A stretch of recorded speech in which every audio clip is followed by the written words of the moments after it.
Hello and welcome. My name is Candace Harrington. I am a math teacher here at Capo Valley High School.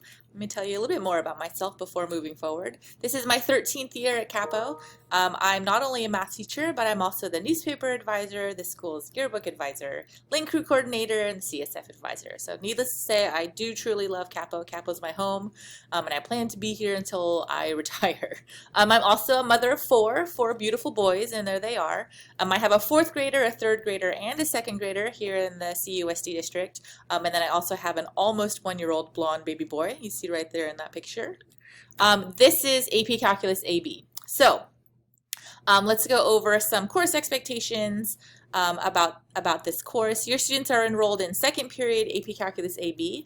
First and foremost, I'm going to tell you the same exact thing I told the students on the first day of school. A lot of students and parents are coming to me a little bit nervous that because of last year, their students are coming to my class, an AP math class, not fully prepared to be successful in this class. And I'm going to tell you that as a teacher, I fully expect that. Not only do I expect that, I fully intend to address any deficiencies students might have in their academic understanding, in their foundational skills, and embedded throughout our lessons and our work together, I'm going to make sure that we build those skills.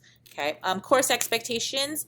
Attendance. Attendance is a big one in this class, especially because it's on a block schedule. So if a student misses one day, they're essentially missing almost 2 hours of instruction, which sometimes can be 2 complete lessons. Of course, attendance is, or absences are going to be required, I guess, for some situations, and I guess expected this year for sure. And that's totally fine. So luckily we have Canvas as our learning management system, and it'll be a nice way for us to be able to communicate. I can upload documents and notes that we take in class. But then, of course, whenever the student returns to school, I am more than willing to spend time outside of class to make sure that they get caught up and get the information that they lost during their absences. There will be homework on a regular basis, and so for me, the reason I assign homework is 2 reasons, actually. One of them, of course, is to reinforce skills that we're learning that week or that day. And then beyond that, some of the problems are, and I told the students this, are kind of intentionally challenging. So one of the things that students have to get used to and build a skill with is being able to come to a problem that they've never seen before, and just kind of have grit and go through it and struggle and then solve it. So a lot of times on the AP exam, students will say like, oh, I've never even seen a problem like this. And then we go through it together and they realize, oh, these are all concepts that I knew, I just hadn't seen the question being posed this way. And so some of the questions that your students will see on homework will be intentionally challenging.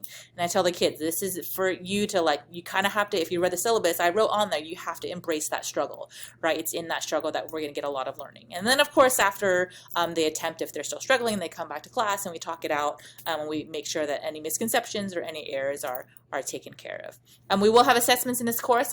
There's about 4 or 5 assessments in the fall, 2 to 4 assessments in the spring, and then also a course final in April. So unlike other math courses your student may have taken here at Capo, I don't have semester finals.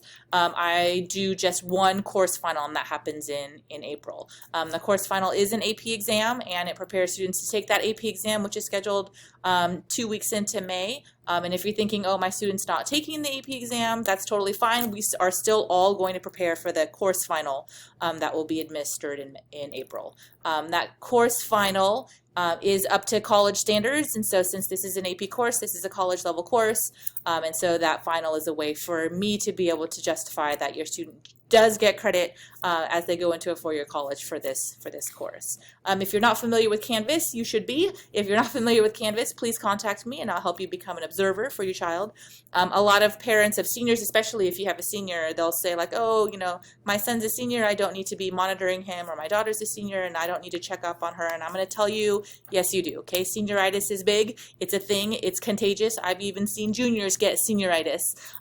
That's their last year. They're ready to move forward, and sometimes that means they're slightly less motivated than they have been in previous years. This is the last year, especially those of you that have seniors. This is the last year you are legally allowed to monitor your students' academic success. So take advantage of that. Once they get to a 4-year college, you're not allowed to do that anymore. So take advantage of this year. Become an observer on Canvas. If you need help doing that, just send me me a quick email and I can send you information on how to easily get an account.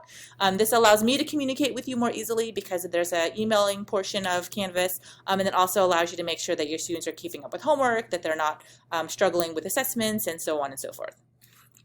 As I mentioned before, the AP test is scheduled on the second week of May. And I think, yes, here is the information you'll need for the graphing calculator that is required not only for the AP exam but for this course. To be honest, we probably won't use it till the end of this semester, but definitely in the spring we will use it. So that might be something you put on your list. If you celebrate any gift-giving holiday in the winter, then you might want to put that on your gift list. There's a QR code there, and go ahead and scan that if you want to see a list of approved calculators from the College Board, not only for calculus but for any calculator based exam. I do recommend, if you're going to get a calculator, to get the TI Inspire CX. It's a very user-friendly graphing calculator. It's the one I feel most comfortable with, so it's the one I'll be able to help your students the most with. Not to say that if they have a different kind that I won't be able to help them, I will. Google's an amazing resource. But the TI Inspire CX can carry your student throughout college, so it can be used in higher level mathematics and physics and statistics and all of that good stuff. So go ahead and take a minute to check that QR code if you're interested.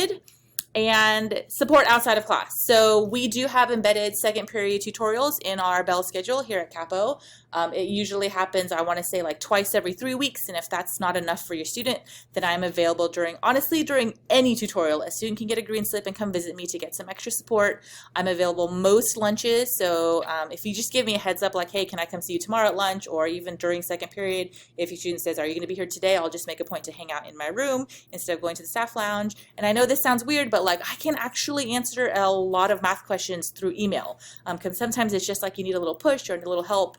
In extreme cases, I've been able to, like, oh, this answer is kind of complicated to type out. I'll just make a really quick video and then send it to the student and say, like, here's the answer to the question that you asked me. So technology really allows us to communicate much more easily than in the past. So take advantage of that email. Have your students take advantage of that email if they need some math support. And parents, you as well should take advantage of email. You can email me at this email address that's posted. You can also contact me through Canvas as well.